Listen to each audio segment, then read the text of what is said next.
nós que crescemos ainda no século passado e a gente leu livros em papel e a gente ouviu músicas em vinil, em CD e a gente viu filmes no cinema, a gente vai querer continuar buscando coisas novas. Isso aí sempre vai ser tarefa do espírito humano, porque a inteligência artificial ela é matemática.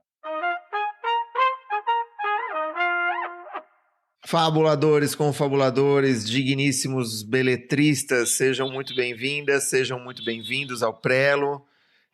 A gente tem um episódio especial hoje, a gente tem um convidado, Juca Novaes.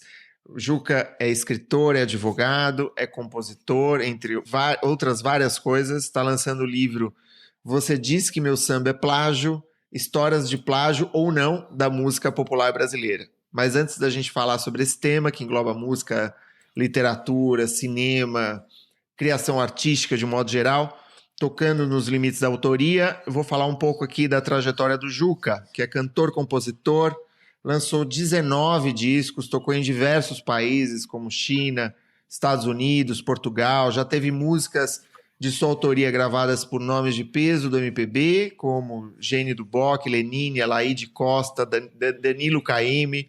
Criou também o Fan Pop, que é o festival de música popular na cidade paulista de Avaré, minha cidade natal, nossa cidade natal, né, Juca? Nossa! Que já conta com mais de 40 edições e projetou gente como Chico César, como Zé Cabaleiro.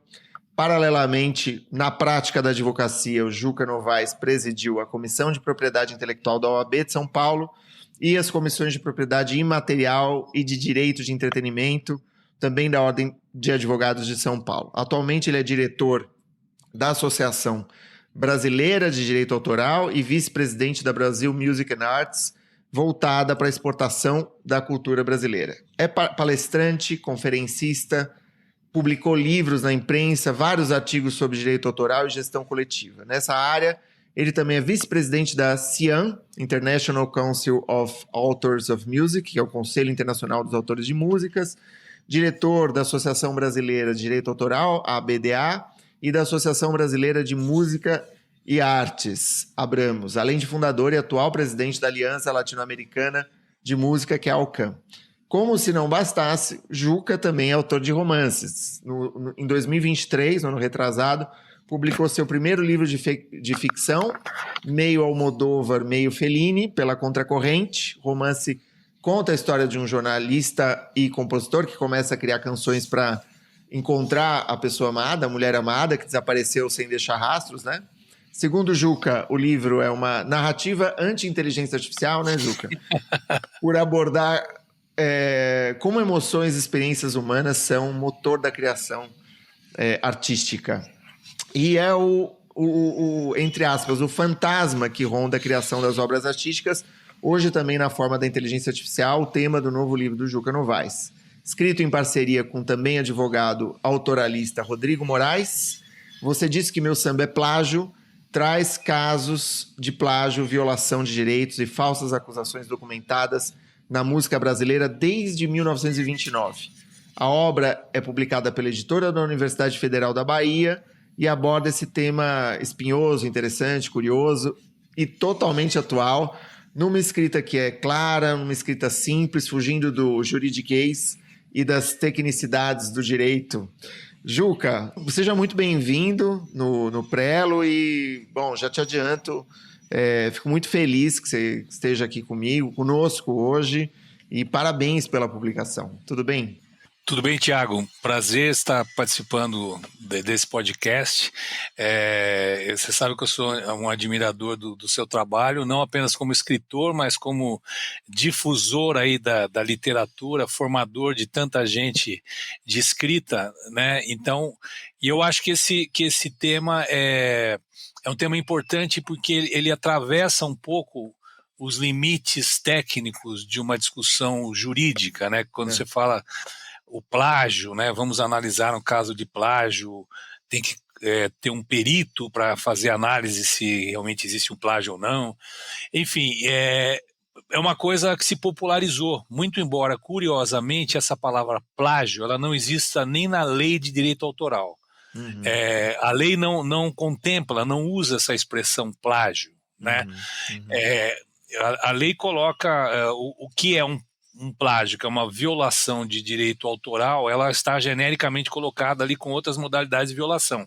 Não tem assim essa expressão, não tem um artigo da lei que fala de casos de plágio, né? Legal. Então isso é uma coisa interessante, mas é um termo que se popularizou e hoje com o mundo digital e com a difusão das artes no meio digital, a música, o audiovisual, artes visuais, então as questões de plágio sempre atraem assim um interesse, né? Então é também um tema que a gente, assim como advogados, o Rodrigo e eu, a gente procurou escrever com um texto mais coloquial, né?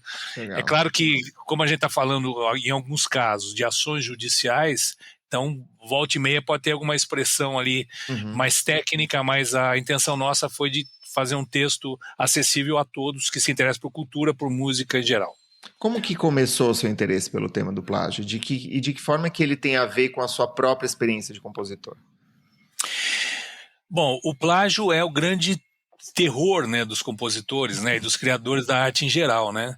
Tem uma história famosa do Paul McCartney que quando ele compôs a talvez mais bem-sucedida música que ele criou, que é o Yesterday, ele sonhou com essa melodia e acordou com aquela melodia na cabeça. E ele ficou intrigado com a possibilidade daquilo, veio tão fácil para ele, num sonho que ele pensou que poderia ser algo que ele já conhecia e que tivesse vindo à mente dele por essa razão. E ele ficou dias mostrando essa melodia para os amigos tal, e perguntando, vem cá, você já ouviu isso? Você já ouviu isso? Você já ouviu isso?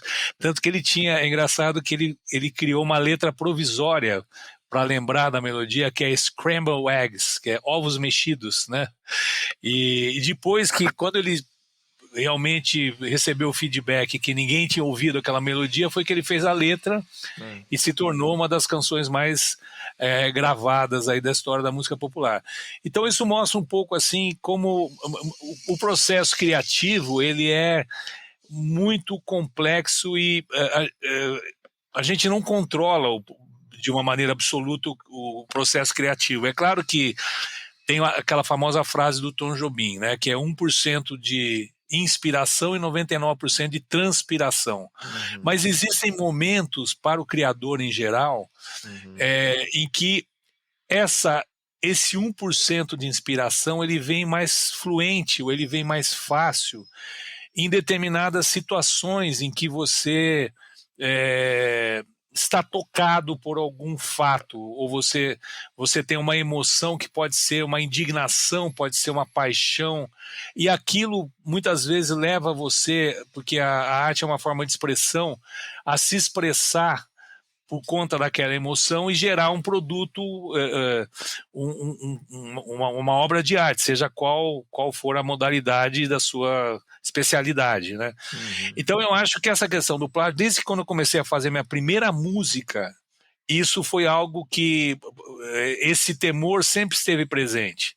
E isso é algo que eu compartilho com outros amigos que também são até escritores, mas também são compositores e tal, que esse tipo de preocupação ele é sempre presente, né? Até porque o plágio ele é uma coisa muito condenável, né? Dentro da esfera de violações do direito autoral, o plágio é considerada a mais abjeta violação. É diferente, por exemplo, de quando alguém pirateia um disco ou um livro, né? No qual ele pega aquilo que já existe e quer ganhar dinheiro com aquilo de uma forma ilícita. O plágio já é diferente, porque o plagiador ele pega uma obra de um terceiro e quer que as pessoas acreditem que foi ele que criou aquela obra. Então é uma coisa dolosa, uma coisa cerebral, né? Eu tenho um caso de plágio literário que expressa bem essa característica, porque é um caso assim bastante grande em termos de expressão econômica, porque a pessoa que plagiou é uma escritora best-seller e ela fez uma coisa que é a regra, é o caminho do plágio. Ela pegou um livro e ela pegou os exemplos fáticos. Era um livro, na verdade, tratando de fobias. Era um livro técnico, mas era uma experiência pessoal do criador do livro original, meu cliente. Então ele mesclava algumas explicações técnicas com descrição de fatos que ele tinha vivido. Então são experiências personalíssimas. Essa escritora que plagiou o livro e foi reconhecido o plágio através de uma perícia em todas as instâncias do judiciário, ela pegava esses fatos e ela tentava maquiar alguns elementos dos fatos, para não parecer que ela tinha copiado. Caramba. É mais ou menos como se fosse assim, eu não vou falar o nome da escritora, muito embora isso seja até um fato público até, mas ela, por exemplo, um dos fatos que se passaram com esse meu cliente e que ele narrou no livro é quando ele presenciou uma questão de fobia envolvendo uma amiga. Então ele descreve que ele estava no Rio de Janeiro, foi num bar da Barra da Tijuca, e aí ela tinha fobia de barata. E o garçom desse estabelecimento chegou com a bandeja cheia de tulipas de chope, e esse garçom tinha uma barata no ombro. Inadvertidamente, uma barata tinha subido no ombro dele.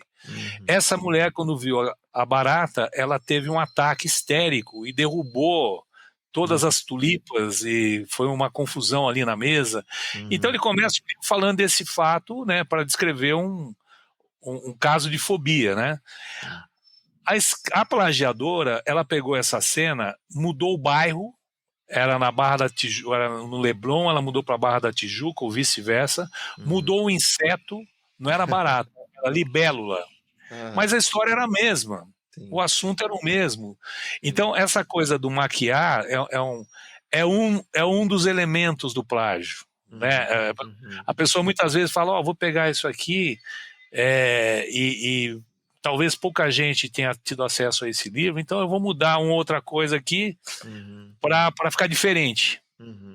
Na verdade, uma análise técnica sobre isso foi que o perito fez, demonstra claramente que ali é um plágio, né? Inclusive, tem uma coisa muito interessante nessa ação, porque era tão flagrante o caso de plágio desse livro, que eu, quando entrei com a ação, na minha petição inicial, eu já coloquei os trechos, trecho por trecho, o trecho do livro original e o trecho do plágio.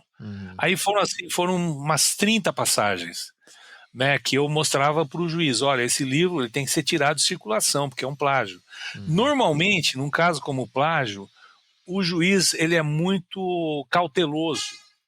Então, normalmente, ele não suspende a venda do livro, ele não toma nenhuma medida mais drástica antes da outra parte responder e antes de ter uma perícia. Mas foi tão flagrante a forma como foi exposta essa semelhança de muitas passagens do livro, que a primeira coisa que ele despachou no processo já foi essa: suspenda-se a venda do livro, tire de circulação.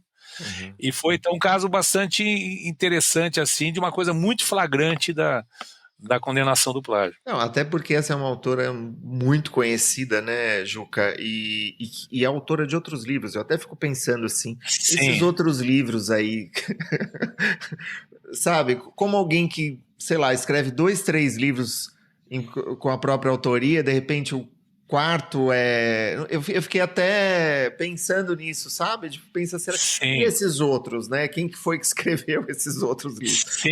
Ela tem um sucesso tremendo, né? Imagino que de fato...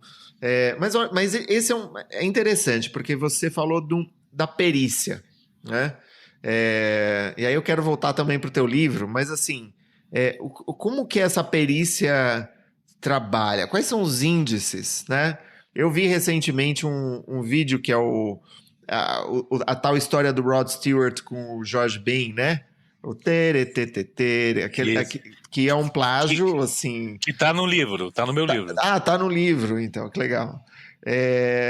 o Taj Mahal e Do You Think I'm Sexy, né? Yeah. Assim, você vê o maestro vai lá e ele consegue reproduzir as notas, né? Quais são as notas de uma obra literária? Ou seja, o que o perito procura no caso da literatura, por exemplo? E no que isso se difere, de repente, da música, sei lá? Olha, existe no judiciário o que chamam-se de assistentes do juízo, né? Então, são experts em várias especialidades que se cadastram no Poder Judiciário. Eu atuo no Poder Judiciário de São Paulo, majoritariamente, né? Então, existe aqui uma série de técnicos, né? No caso da literatura, por exemplo, são pessoas que têm uma trajetória ligada à análise literária, né, que se cadastram e ficam disponíveis para serem nomeados como peritos. Entendi. No caso, por exemplo, de um perito de música, é alguém que saiba ler partitura, que tenha conhecimento dos elementos básicos da música, né, para poder fazer uma análise, por exemplo, de semelhanças melódicas ou harmônicas, né? Então é um técnico, na verdade. E aí, quando o juiz recebe uma ação, e numa ação como essa, é imprescindível que se faça, que tenha uma visão técnica, que tenha a perícia, porque o juiz, óbvio, não tem conhecimento técnico para poder opinar sobre tudo, né? Ele precisa de um assistente, ele precisa de um especialista, do expert, né, do perito, para poder analisar aquilo e para poder ter uma conclusão sobre aquela acusação de plágio. Então, nesse caso, é interessante a sua pergunta, porque nesse caso específico que eu mencionei, tinha uma questão porque ocorreu o seguinte, nós entramos com a ação, nós encaminhamos uma notificação para a editora e para a escritora antes de entrar com a ação. Quase chegou-se a um acordo, mas acabou não sendo feito o acordo, aí nós ajuizamos a ação. Até aquele momento tinha só uma edição do livro dessa escritora. Ocorre que quando houve a decisão do juiz, logo no início, para tirar o livro de circulação, ela, durante o processo e antes da perícia, ela celebrou contrato com outra editora. Olha. E lançou uma outra edição, só que ela fez o seguinte, como nós tínhamos ali colocado na ação os pontos, as passagens onde nós acusávamos de plágio, ela tirou do livro essas passagens. Praticamente virou um outro livro. Ela fez uma confissão, né? É uma confissão. Sim. Na verdade, a interpretação foi o seguinte, olha, como está sub júdice, né, e para que não ocorra uma violação desse julgamento, ou seja, de eu lançar uma outra edição com o mesmo livro, então, em respeito à decisão que já existe no processo do juiz, que acolheu aquelas passagens como possível plágio, então eu vou tirar essas passagens para mostrar que o livro fica de pé mesmo sem essas partes, né? E foi lançado por outra editora essa outra edição. Quando isso ocorreu, eu pedi ao juiz que houvesse a intimação dessa editora, dessa nova editora, e que também ela fosse ré no processo, né? Porque eu entendia que o plágio, ele não apenas era uma questão de você pegar aquelas passagens específicas do livro e falar, isso é igual a isso aqui, mas a própria construção do livro era um plágio. Né? Aí o que aconteceu? O juiz, ele determinou que o perito analisasse também a segunda edição. E a conclusão do perito foi a seguinte, a segunda edição também é plágio. Era um plágio conceitual, porque, na verdade, a estrutura do livro era a mesma estrutura do livro do meu cliente, né? Então, o perito, na verdade, ele faz essa análise estrutural, faz uma análise literária, para analisar se houve, de fato, ali uma intenção daquela violação autoral. né? Então, E é claro que quando existem trechos como esse que eu mencionei, da maquiagem de determinadas passagens, isso é como se fosse, para usar uma expressão popular, o batom na cueca, né? É uhum, algo assim que não tem muito que... uhum. Na verdade, a tentativa de mascarar aquilo torna mais evidente que aquilo realmente é um plágio, né? Perfeito.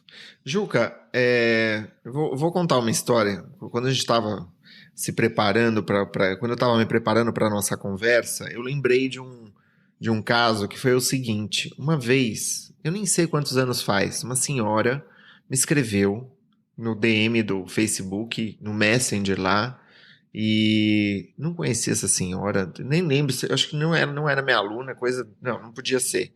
Mas ela falou assim: você plagiou meu livro. Ela me acusou assim. E eu falei: como assim? Do que ela tá falando, né? E aí ela falou em seguida: e o pior, você plagiou a música do meu livro, o ritmo das frases da minha história. Como que você consegue plagiar a música das frases? O que você usa para fazer? Aí eu, entre um pouco condoído, né? E meio assustado, porque quando você recebe uma mensagem de alguém assim que você não conhece, com uma acusação, e aí a acusação é super delirante dessa forma, né? E ela viu, eventualmente, na imaginação dela, ela viu um livro que eu publiquei e leu aquilo e se reconheceu no livro, reconheceu que aquele é uma história bem. E eu não continuei conversando, ela não escreveu mais. Foi uma ocasião, assim, curiosa desse mundo estranho das redes sociais, né?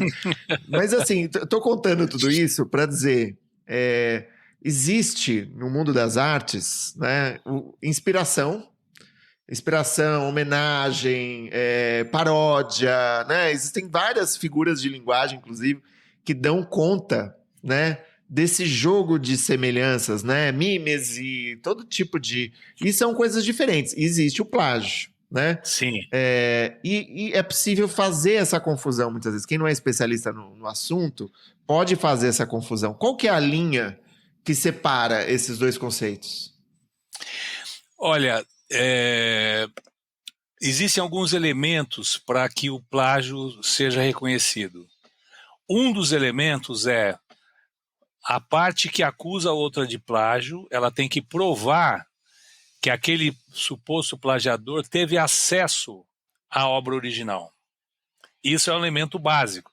No caso que eu mencionei de plágio, no qual eu trabalhei como advogado, isso foi algo muito, muito importante na discussão do processo, porque o meu cliente, ele tomou conhecimento desse plágio quando chegou um amigo e disse a ele: eu li um livro igual ao seu. Nossa. E aí ele foi verificar e realmente o livro era igual ao dele. Sim. E aí teve uma série de medidas antes de ajuizar a ação, teve a tentativa de contato, teve a notificação. A editora que publicou esse livro era uma editora grande, isso foi um fato que aconteceu há 15 anos aproximadamente. Uhum. O, o dono da editora chegou a vir do Rio de Janeiro para São Paulo, nos reunimos 2 vezes, porque era interesse da editora fazer um acordo, né? Porque Uhum. a grande questão é o seguinte: você pode resolver isso de uma forma como um negócio, né? Você vai fazer um pagamento e aí então você não vai entrar com processo de plágio e ninguém vai ficar sabendo que o livro é plágio. Tá. Né? Eu conheço muitos casos, já trabalhei em casos que ocorreu isso. Então Uhum. a editora vislumbrou que o prejuízo não apenas financeiro, mas institucional, de imagem, não apenas para ela, editora, mas para as obras também da escritora, que, como você falou, tinha outros livros, né? Uhum. Então, a editora tentou muito fazer um acordo para que aquilo não chegasse a virar uma ação judicial e não fosse publicizada. Uhum. Mas não se chegou a um acordo, até porque o acordo ficou muito próximo, até que o meu cliente teve uma noite de insônia e, por mais que o valor oferecido fosse um valor que ele julgava muito significante, ele me disse o seguinte: eu jamais poderia dormir mais na minha vida ao saber que eu me vendi e a plagiadora vai continuar como se fosse uma pessoa que não plagiou ninguém. Né? Todo mundo tem que saber, porque a questão do dano moral aí, ele é muito forte também. Né? Eu mencionei que nesse caso ele colocou no livro passagens pessoais da vida dele. Né? Então, ele se sentiu violado, né? Porque realmente aquilo era pegar uma parte da vivência dele e querer usurpar aquilo, né? Uma vez eu escrevi, essas histórias de plágio são muito comuns, né, Juca? Assim, nem sempre elas alcançam o âmbito jurídico ou assim, eu também te ouvindo, eu lembro de uma vez que eu acho que eu publiquei alguma coisa sobre um assunto e uma pessoa, na verdade um amigo meu, ele pegou essa ideia e a ideia meio que abria um artigo, uma matéria para uma revista internacional, assim, para um jornal tipo Le Monde, entendeu? Porque esse meu amigo é mais conhecido do que eu. E aí eu li, mas sabe quando você fica assim, não é possível, acho que, não, sei lá, é uma ideia, né? É uma ideia. E esse meu amigo falou, eu fiz uma homenagem para você. Foi uma homenagem para você, espero que seja tudo bem, mas sei lá, eu descobri a coisa já publicada, né? Sim. E, enfim, outras coisas já aconteceram e acontecem e podem tirar o sono e você fala assim, será que vai valer a pena? Será que não vai valer a pena fazer alguma coisa quanto a isso, né? Existem casos, né? Não é o caso desse amigo, mas existe um caso em que você pode, vamos dizer, ser tomado de tal forma por uma influência, acho que na música isso talvez seja muito comum, essa ideia do plágio inconsciente. A gente estava falando do Rod Stewart, do Jorge Ben aqui. Existe plágio inconsciente? É essa a pergunta. Né? Uma diferença entre consciente e culposo. O Freud chamava isso de criptominese. Ele tinha uma noção, uma vez alguém falou que ele roubou uma ideia, um conceito e tal. Ele falou, não, puxa, talvez eu tenha me esquecido e tal. E foi um caso de criptominese. Enfim, queria te ouvir um pouco sobre isso. Não, isso existe. Inclusive, no livro existem algumas histórias sobre isso, né? 2 casos em particular, porque eu acho que o interessante do livro é o fato de que não é um compêndio de direito autoral técnico sobre plágio, mas são histórias. E ao contar as histórias, surgem os elementos ali que são importantes no reconhecimento do plágio. Né? Então, na verdade, a pessoa passa a entender o processo de plágio lendo as histórias. Né? Então, tem 2 histórias sobre isso que você está dizendo. Uma delas, que não está no livro, porque o nosso livro, né, o livro que o Rodrigo e eu escrevemos, ele não trata de casos de plágio que não envolvam artistas brasileiros. Tá. Então, muito embora tenha o caso do Rod Stewart e do Jorge Ben, né? Assim como tem o caso do Miles Davis com o Hermeto Pascoal, assim como tem outros casos de acusação de plágio que artistas estrangeiros plagiaram brasileiros e artistas brasileiros plagiaram estrangeiros, mas esse caso que eu vou mencionar é um caso de um artista internacional e que plagiou uma música também internacional, que é o George Harrison, dos Beatles, guitarrista dos Beatles e genial compositor, criou algumas das músicas mais lindas da história da música pop mundial, mas ele foi acusado de um plágio. Uma das músicas mais famosas dele, do primeiro disco solo dele, é a música My Sweet Lord. Essa música foi acusada de plágio de uma música lançada por uma banda americana nos anos 60, chamada The Shuffles, e é uma música chamada He's So Fine. E realmente a melodia das 2 músicas, a primeira parte da melodia é exatamente igual, com pouquíssimas variações. Né? Mas, inclusive, você disse uma coisa aí falando do plágio literário, você falou assim, como seria possível? Será que os outros livros daquela pessoa também ela usou no processo de plágio? E eu pensei nisso com relação ao George Harrison. Pensei, nossa, mas o cara que fez Here Comes the Song, o cara que fez Something, como que o cara vai parar um dia, sentar e falar, vou copiar uma música de uma outra pessoa? Ele não tem instrumentos, ele não tem capacidade dele criar genuinamente. E foi aí que ficou famosa essa discussão. Ela é muito utilizada em casos de plágio nos Estados Unidos, é uma referência jurisprudencial importante, porque ele disse o seguinte, olha, realmente eu já tinha ouvido essa música, né? Só que eu interiorizei essa melodia e foi um processo de plágio involuntário. Eu não pensei em fazer um plágio. Eu comecei, eu peguei criei um acorde ali, comecei a seguir uma sequência e me veio uma melodia na cabeça. Então eu segui, foi uma coisa que eu criei ali na hora, eu achei que era uma coisa genuína. E quando eu vi, isso era igual a uma melodia que já tinha sido criada. Então eu não cometi um plágio, né? Foi algo involuntário. Ainda assim, ele foi condenado. Ele foi condenado? Por quê? Ele foi condenado, porque senão essa pode ser uma defesa de qualquer pessoa que cometa um plágio, né? Olha, desculpa, mas foi involuntário, né?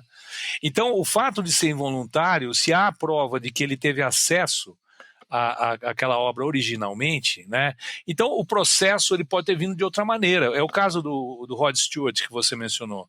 O Rod Stewart também, ele reconhece o plágio involuntário, mas ele sequer discutiu isso. Ele já de cara falou, olha, eu reconheço que eu... Porque ele veio no Carnaval do Brasil naquele ano, acho que 1978, num ano em que essa música, Taj Mahal, era um sucesso absoluto. Ele voltou para Londres com essa referência melódica na cabeça. E aí ele tinha que fazer canções para o novo álbum e saiu uma canção com aquela melodia.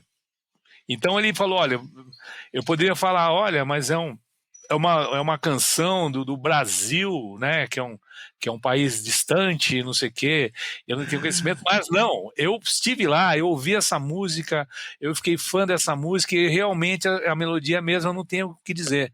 Tanto que aí fizeram um acordo e toda a receita dessa música, desde então, foi doada para a Unesco, né, de comum acordo entre eles, né. Então, essa questão do plágio involuntário, ela existe, né? Mas ela não pode servir de defesa para que o plágio não seja reconhecido, desde que fique claro que o plagiador ele teve acesso àquela obra previamente. Interessante isso, né? E você falou da comprovação do acesso prévio. Mas, e nesses dois casos, a gente tem o reconhecimento por parte dos plagiadores de que eles tiveram acesso, né? É muito diferente no caso da autora, que você mencionou também, em que isso precisou ser encontrado no livro, ou seja, havia vários indícios. Eu me lembro agora de um caso que ficou muito conhecido na época, de um escritor que inclusive escreveu a quarta capa do meu primeiro romance, que foi o Moacir Scliar, né? O Moacir Scliar tinha um livro clássico da literatura brasileira, que falava sobre ditadura militar, chamado Max e os Felinos. Eu não sei se você lembra dessa história. Lembro. E aí o Martel, que é um autor que ganhou o prêmio Booker Prize, e ele ganhou o prêmio Booker Prize com As Aventuras de Pi, que foi um livro que virou filme. Virou filme, ganhou Oscar, né? Ganhou Oscar. E eu lembro, na época a gente conversava, ele e eu, e ele falou, os advogados estão me assediando, porque todo mundo quer me representar, porque é uma causa ganha, sabe? Sim. Porque até o Martel parece que, eu acho que é um autor canadense, não sei, ele tinha reconhecido que tinha tido acesso a obra e tal, que tinha achado muito interessante, mas foi meio arrogante também no comentário dele, desnecessariamente arrogante, meio que disse que não gostou muito do livro, mas achou muito bacana a ideia e resolveu se inspirar nessa ideia, né? A ideia basta, Juca? O que você acha assim, disso? Assim, qual que é o... Porque alguém pode escutar a nossa conversa e falar assim, bom, peraí, Então, se eu contar uma história no começo do meu livro sobre saúde mental e é o caso de uma fobia, será que eu estou copiando alguma coisa? Sabe? Eu sei que é difícil, né? Mas onde que você reconhece assim esse limite assim? Bom, primeiro a gente tem que ter a consciência do seguinte: a lei autoral diz expressamente que as ideias não são protegidas pelo direito autoral, né? Uhum. O que é protegido é a exteriorização da ideia, né? Então, isso é um ponto importante de observar. Outra questão é o seguinte: cada caso é um caso. Nós podemos ter casos em que um juiz entende de uma maneira, mesmo após a realização de uma perícia, e na mesma situação outro juiz decidir de outra maneira, né? Só para dar um exemplo aqui, que eu gosto de citar exemplos que remetem ao livro, porque são experiências, né? É o caso famoso do Morris Albert, que é um compositor brasileiro que fez uma música de grande sucesso, Feelings. Se tornou um sucesso extraordinário, talvez uma das músicas criadas por compositores brasileiros que teve maior sucesso, foi gravada por todo mundo, Ella Fitzgerald, Sarah Vaughan, Nina Simone. E aí um dia chegou lá, quando já era esse sucesso absoluto, chegou um compositor francês que tinha tido uma música incluída num filme francês dos anos 50, um filme que não chegou a ter grande expressão popular, e dizendo que era um plágio, que Feelings era um plágio. E realmente a primeira parte da melodia era bastante parecida. Esse francês entrou com uma ação contra o Morris Albert num tribunal de Nova York, porque o Morris Albert estava vivendo nos Estados Unidos, e a grande questão aí foi a questão que eu mencionei já, que é do conhecimento prévio sobre a obra supostamente plagiada. E o juiz, ele acabou reconhecendo um argumento que eu acho duvidoso, porque a música composta por esse francês foi editada na mesma editora que anos depois editou a música do Morris Albert. Ou seja, imagine, não é o nome dessa editora, mas imaginemos que a Warner Chappell, que é uma editora multinacional, então ela tem a Warner Chappell na França e tem a Warner Chappell no Brasil. Então lá na França, a música foi registrada na Warner Chappell, na editora.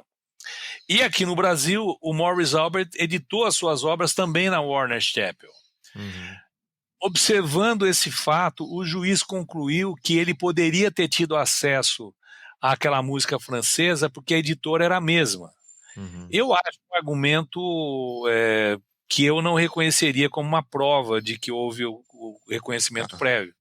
Porque a pessoa não é obrigada a ter acesso a todas as obras editadas pela Warner Chappell ao redor do mundo, né?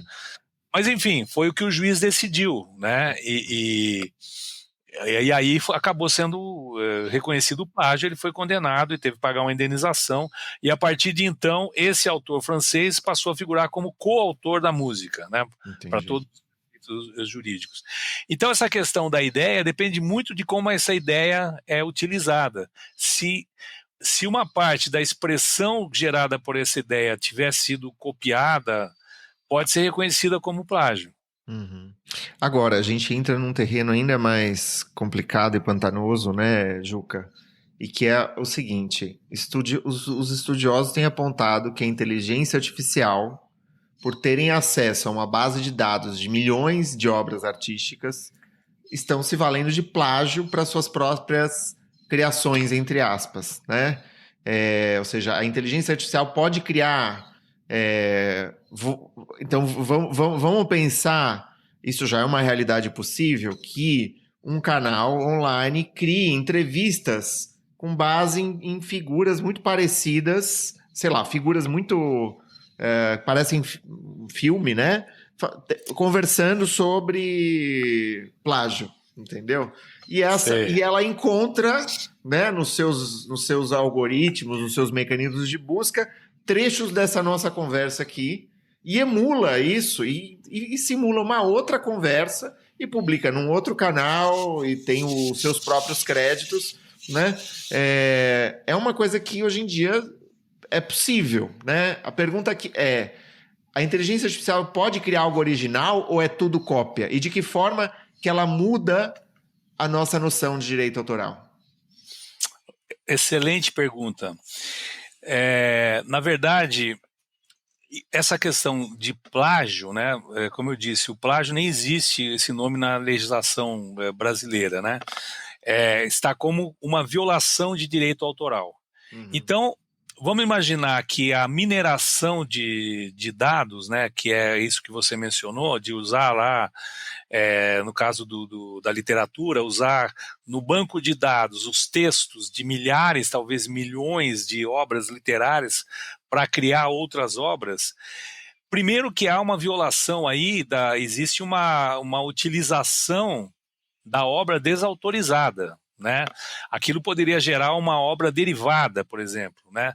Mas é inequívoco que há uma utilização desautorizada de obras quando você utiliza dentro daquele banco de dados, né, banco de dados, essas outras obras. Então existe hoje uma discussão bastante forte com relação aos defensores de direitos autorais, no sentido de que é preciso haver um licenciamento de obras. Então, a empresa que cria obras por inteligência artificial e está utilizando aquelas obras precedentes, ela deveria pagar aos representantes dos titulares de direitos pela utilização dessas obras, né? É isso que está se questionando em todo o mundo, né? Que é preciso haver um pagamento. E é preciso também haver uma identificação dessas obras. Então são duas regras básicas que os detentores, defensores de direitos autorais estão questionando. Primeiro, a transparência na utilização dessas obras na mineração e segundo, o pagamento. Esse pagamento, como ele vai ser distribuído, é uma outra questão que vai competir a esses defensores e detentores dos direitos autorais.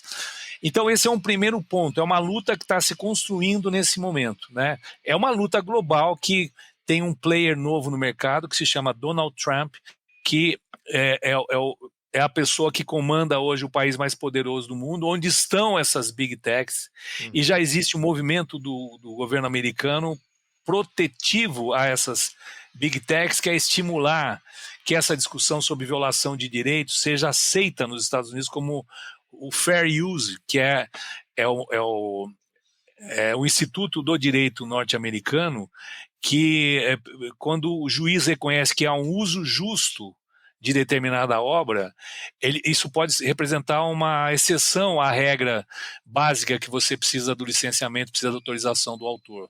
Então está sendo estimulado isso nos Estados Unidos, pelo governo principalmente, para que a mineração não seja reconhecida como uma violação de direitos. Então, como se dizia lá em Avaré, é uma briga de cachorro grande, né? E que ela está avançando muito rapidamente, certamente no decorrer desse ano a gente vai ter alguns fatos novos, mas o que está acontecendo em todo o mundo são discussões judiciais e discussões legislativas sobre esses dois pontos, o licenciamento e o pagamento e a transparência, né? Então agora vamos ao caso do plágio, porque eu estou falando de violação, utilização não autorizada de obras, né? Existem algumas ações judiciais movidas por detentores de direitos, principalmente de obras musicais, que ajuizaram ações contra, especialmente, duas empresas norte-americanas. Uma se chama Suno e a outra se chama Udo. São duas empresas criadores de conteúdo por inteligência artificial. Então, só para você ter uma ideia, eu vou pegar só a Suno para que as pessoas que estão nos assistindo possam ter uma ideia da dimensão dessa criação de obras musicais pela inteligência artificial. Essa Suno, ela permite que você, ao se tornar um usuário dela, que você crie até 10 músicas por dia.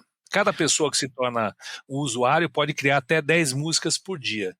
A criação dessas obras não é apenas a criação intelectual, quer dizer, não vou nem discutir essa questão intelectual, a gente está falando de inteligência artificial que trabalha de uma forma matemática, mas o produto disso já é uma gravação. Então você pode pedir, ó, eu quero uma música, ritmo sertanejo, cantado por uma mulher, que use sanfona e triângulo no arranjo Não e que acredito. fale sobre isso e aquilo. Vai sair a gravação. O produto final é uma gravação, entende? Uhum. Agora vamos falar de números e de impacto disso dentro do mercado da música. Se é possível até 10 músicas por dia, então eu imagino que até 3.650 músicas por ano, né?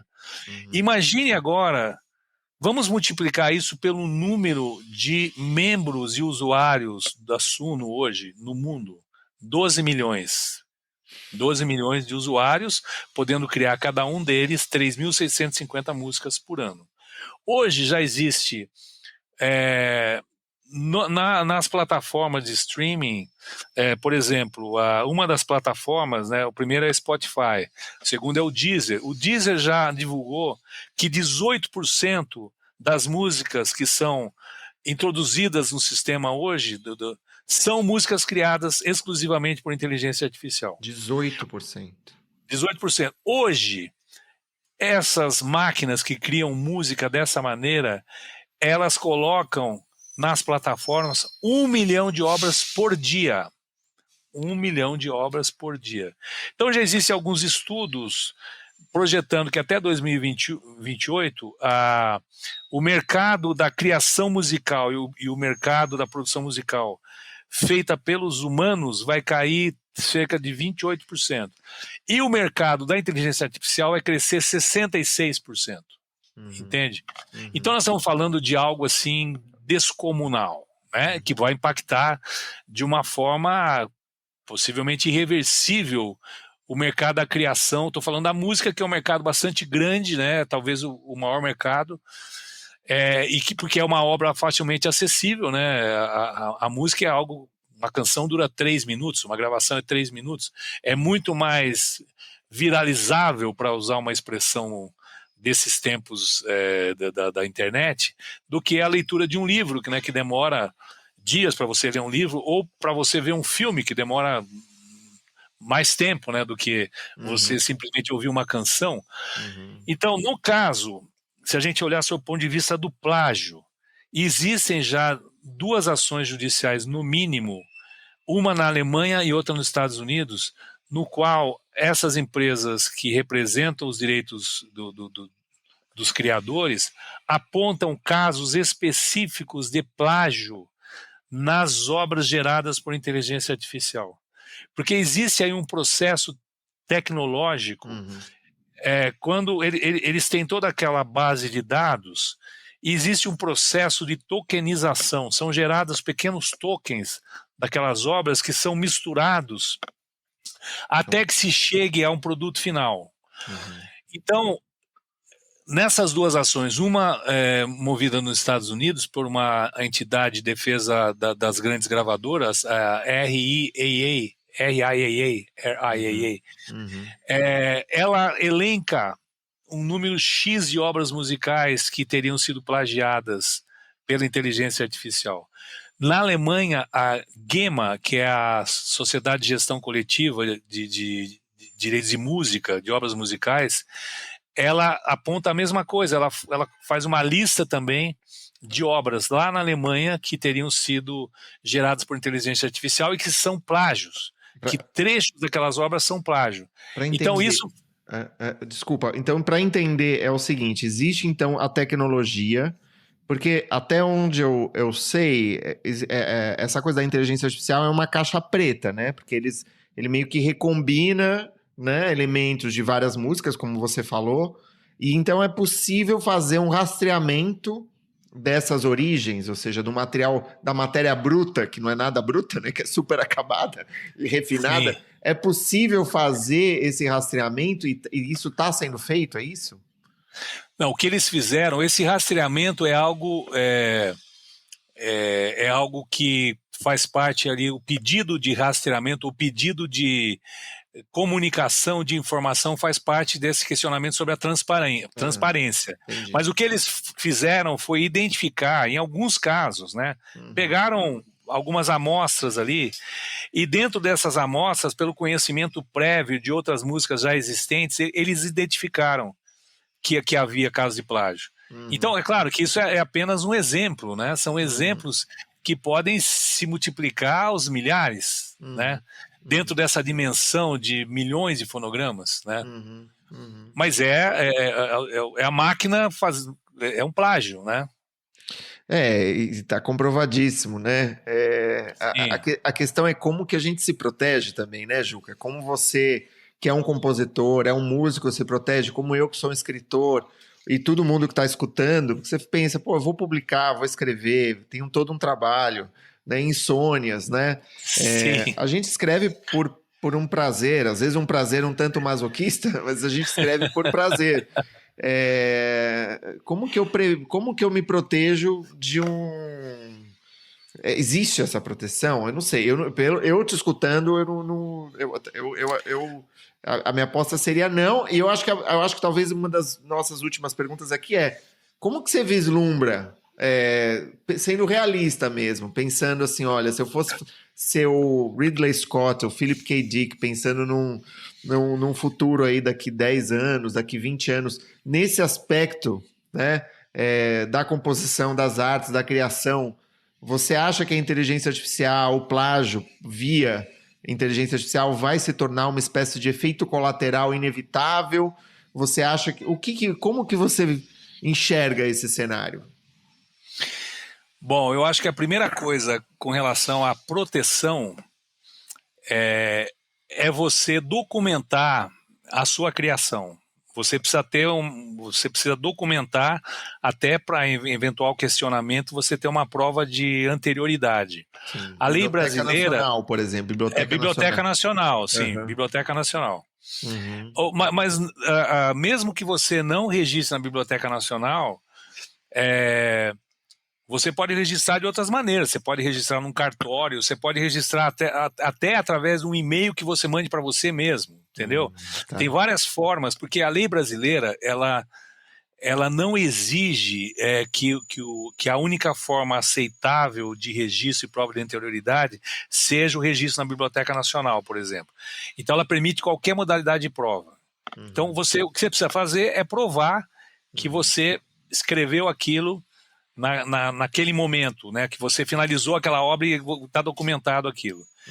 Com relação a vislumbrar o futuro, é uma coisa interessante, porque eu pensei muito nisso nos últimos dias, porque eu estive num evento agora na Bulgária, onde mais uma vez se discutiu sobre inteligência artificial na arte, inteligência artificial generativa, e isso tem sido uma constante desde o final de 2023, porque é impressionante como isso é uma coisa recente. A inteligência artificial generativa, ela surgiu basicamente de uma forma concreta no final de 2023. Então nós temos aqui 1 ano e meio, basicamente, que é uma coisa, é um milionésimo de segundo na história do mundo, né? Onde as coisas evoluíram de uma forma muito rápida e sempre naquela proporção. A tecnologia avança de avião, enquanto a defesa dos criadores vai de trem, entendeu? É mais ou menos nessa proporção. Mas nesse evento em que eu estive em Sófia, na Bulgária, que foi a Assembleia Geral da CISAC e também a Assembleia do CIAN, da qual eu sou vice-presidente, teve uma discussão muito interessante sobre exatamente essa questão do produto da criação da inteligência artificial comparado com o produto de criação humana, que é o seguinte: cada vez mais, isso foi exposto inclusive por uma escritora francesa, aliás, espanhola, chama Inês Paris. Na verdade, ela é uma representante de uma sociedade de defesa de direitos autorais na Espanha, e ela fez uma comparação e ela identificou qual é a característica das obras criadas por inteligência artificial. Então ela disse que mais e mais essas obras elas serão fruto de uma padronização, né? Cada vez mais essas obras serão parecidas, por mais que elas usem um um número muito grande de obras, a maioria das obras colocadas no mercado são obras padronizadas. Uhum. Então, que esse conteúdo, que essas criações, que esses produtos da inteligência artificial, elas se retroalimentam e se retroalimentarão. A tendência disso é que cada vez mais essas obras, elas serão obras que têm uma semelhança, que tem um certo padrão da música pop, principalmente, né?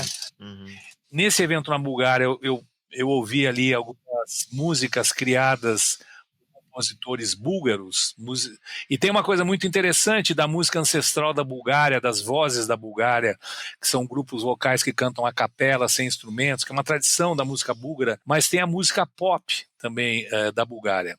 E a música pop da Bulgária é parecida com a música pop da Romênia, que é parecida com a música pop do Chile, que é parecida com a música pop da África do Sul. Os elementos ali são os mesmos, só muda a língua, né? Então, essa coisa da padronização da música pop, ela vai ser uma coisa que vai marcar essa retroalimentação da criação da inteligência artificial. Até porque existe a seguinte característica. Como o número de obras criadas por inteligência artificial, ela tende a aumentar cada vez mais, e na casa dos milhões, essas músicas, elas também farão parte da mineração em futuras obras criadas por inteligência artificial. Então, na verdade, o que a gente chama assim da criatividade do humano, né, que é, por exemplo, a capacidade do João Gilberto de criar aquela batida do violão que criou a bossa nova, ou o Tom Jobim que, tendo por influência o jazz norte-americano e a música clássica, inseriu uma série de inovações harmônicas na música brasileira, ou o modernismo na literatura e nas outras artes. Isso aí sempre vai ser tarefa do espírito humano, porque a inteligência artificial ela é matemática. Sim, né? sim. Estamos falando no atual estado da obra. Né? É claro que eu não conheço suficientemente tecnologia, e principalmente tecnologia de inteligência artificial, para poder dizer se o futuro da inteligência artificial poderá ser a busca de romper limites, né? De fazer algo inovador, porque o que eu penso é que a criação de obras por inteligência artificial, ela obedece pura e simplesmente a uma ordem, que se chama dinheiro. Por que essas empresas criam obras por inteligência artificial? Porque elas querem ter obras para não pagar os autores como elas pagam quando os humanos criam. Então é muito fácil quando você vai fazer um filme. Eu quero uma música, um pop rock dos Rolling Stones. Bom, você vai consultar quanto que os Rolling Stones vão cobrar pelo licenciamento de uma gravação de uma obra. E se você pode ter, pela inteligência artificial, uma obra muito parecida com a obra dos Rolling Stones e não precisa pagar nada por isso, então a escolha só tem um nome: business. Essa é a razão pela qual. Então não me parece que, a princípio, a intenção de quem estimula essa criação, das empresas que estão estimulando essa tecnologia, que haja de parte deles um interesse de quebrar fronteiras artísticas. Então isso vai acabar sendo a tarefa dos humanos. Sim. Então a expectativa é que nós que temos interesse por arte, nós que fazemos arte, nós que crescemos ainda no século passado, e a gente leu livros em papel, e a gente ouviu músicas em vinil, em CD, e a gente viu filmes no cinema, a gente vai querer continuar buscando coisas novas. Enquanto isso, a música padronizada da inteligência artificial, ela vai ter um mercado, talvez um grande mercado, talvez um mercado dos jovens que estão nascendo agora, ou dos jovens que nasceram no início desse século, nas primeiras décadas desse século, que talvez não tenham passado por essas experiências analógicas que moldaram nossa compreensão sobre arte. E a minha compreensão sobre arte é algo extremamente humano. Né? Foi o que eu disse sobre o meu romance, que ele é uma obra anti-inteligência artificial, porque ela mostra exatamente a criação da arte como um fruto da emoção humana. Né? Então nós vamos continuar buscando essa emoção e essa criação humana, enquanto o mercado e a tecnologia vai colocar cada vez mais canções criadas pela máquina. Posso dar o meu pitaco? Na verdade, eu concordo inteiramente com você. Eu acho que tem esses dois elementos. Um é a novidade e o outro é o vínculo, a relação. A gente estava falando de George Harrison, a gente estava falando de Jorge Ben. Eu fico pensando se existe a arte sem pessoa, sem gente. Se existe a arte sem uma personalidade, sem uma vida por trás, que seja, sabe, desde que o romance, por exemplo, nasceu para ficar só num dos gêneros literários, as pessoas se perguntam. Desde que eu publico o livro, por exemplo, as pessoas perguntam: o que aconteceu? O que é verdade? O que foi inventado? O que é biográfico? O que não é? E se você vai na Ilha do Tesouro, se você vai em Robinson Crusoe, você vai ver que esse jogo do verídico e do inventado sempre existiu. Porque as pessoas têm esse tipo de curiosidade, porque isso faz parte de uma espécie de vocação responsiva, relacional, né, entre as pessoas. Eu fico pensando se em algum momento, pode ser que você falou das novas gerações que já nascem num outro mundo, né, num admirável mundo novo, se elas vão prescindir dessa amizade com pessoas de carne e osso, ou se elas vão ficar apaixonadas por um popstar que não existe, né? Sim. A gente não sabe, né? Mas eu acho que você levanta aí duas questões muito grandes, que é o vínculo, né? E a novidade, né? Essa ideia de que a máquina ela vai espiralando, espiralando, espiralando, e ela vai meio que nessa retroalimentação meio endogâmica, produzindo sempre o mesmo, e o lugar do novo, da originalidade, da invenção, da paixão, né? É ainda nós seres humanos falhos, né? Que, Sim. enfim. Eu acho, é incrível esse tema, né, Juca? É algo que você fala assim, 2023, como você falou, foi ontem, mas parece que já faz tanto tempo e é tão rápido esse avanço. E eu sinto que a gente vai precisar, talvez, renovar essa conversa daqui a um tempo. Sim. Fazer outra. Você sabe, é interessante você falar isso, porque o ano passado, no final do ano passado, eu fui convidado para participar de um evento organizado pela Universidade de Lisboa e a Faculdade de Direito da USP. E lá, então, foi uma discussão sobre mineração de dados. E eu tinha acabado de voltar de um evento em Montreal, onde tinha se discutido várias questões de inteligência artificial.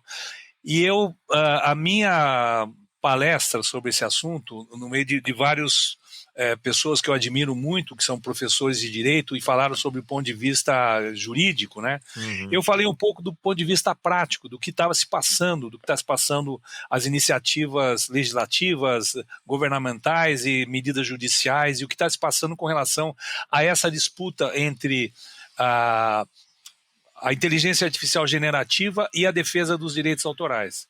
Uhum. Bom, aí minha palestra foi apreciada e depois eu recebi um convite para escrever um artigo sobre esse tema para sair num livro que vai sair agora em Portugal. E aí eu comecei a escrever esse livro, mas eu percebi o seguinte, que tem sido tão dinâmica o que está ocorrendo de inovações, que esse artigo ele vai ficar velho amanhã. Se eu terminar de escrever hoje, ele vai ficar velho amanhã.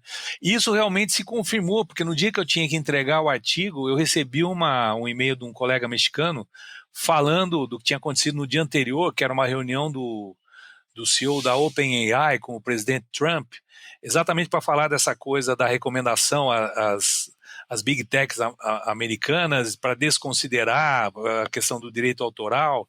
Daí eu pensei, isso aqui tem que estar no livro, mas eu vou colocar isso aqui, a semana que vem vai acontecer outra coisa. Então eu acabei mudando o título do meu artigo, que era o embate entre a inteligência artificial generativa e os defensores de direitos autorais dos criadores. Daí eu coloquei uma fotografia. E eu coloquei assim, para quem lê esse artigo sabe que ele já está desatualizado. Porque, como eu mencionei, eu tenho essa impressão de que a tecnologia vai de avião e nós estamos indo de trem. Né? E é uma coisa quase impossível de se acompanhar, porque isso é muito dinâmico. Como eu mencionei para você, o Suno surgiu no final de 2023. Hoje o Suno está aí com 12 milhões de usuários. Que loucura. Então é uma coisa assim. E tem um aspecto que diz respeito ao que a lei afirma sobre direito autoral. Uma coisa básica para que ocorra a proteção a obras artísticas, intelectualmente protegidas, é que seja fruto de criação do espírito humano. Uhum. Isso está logo no início da lei autoral. Uhum. E aí vem uma outra questão, que é como você usa a inteligência artificial. Você pode usar a inteligência artificial como uma ferramenta, desde que na gestão final daquelas referências, o humano seja a pessoa que vai optar e que vai decidir qual vai ser o resultado final, né? Então isso é uma coisa que existe uma confusão hoje de pensar, se a pessoa usa vamos dizer, o chat GPT como tema inicial para criar a letra de uma música. Eu conheço vários amigos, colegas, que tanto na publicidade, quanto no audiovisual, como na música, eles usam esse tipo de ferramenta e descartam a maior parte do que vem da máquina. Mas uma ou duas ideias ali são factíveis. Uhum. Então, a partir daquela ideia, você vai criar, né, você vai fazer a sua criação artística ou profissional, né? Então, isso aí para mim é a mesma coisa de quando surgiu a bateria eletrônica, por exemplo, ou você usar o dicionário de rimas, né? Que é também é um tipo de informação que você vai pegar externa, que você vai pegar para ajudar a fazer aquela massa que você vai fazer o seu produto. Perfeito. Então é importante definir essa questão do que é a inteligência artificial como ferramenta, que eu acho absolutamente legítima, e o que é a obra criada exclusivamente por inteligência artificial, que é o exemplo da Suno, como eu mencionei. Perfeito. Juca, enfim, eu pensei em várias outras perguntas e coisas para dizer, mas eu acho que a gente vai se encaminhando para o fim da nossa conversa. Para vocês que nos escutam, o Juca é meu primo, não sei se eu já disse isso antes, e ele é dos meus parentes, assim, dos mais com os quais eu tenho maior amizade mesmo, né? A gente tinha, pelo menos quando eu morava em São Paulo, esse hábito de a cada, sei lá, 6 meses, um ano, ir num restaurante japonês na Liberdade e papear, atualizar a conversa.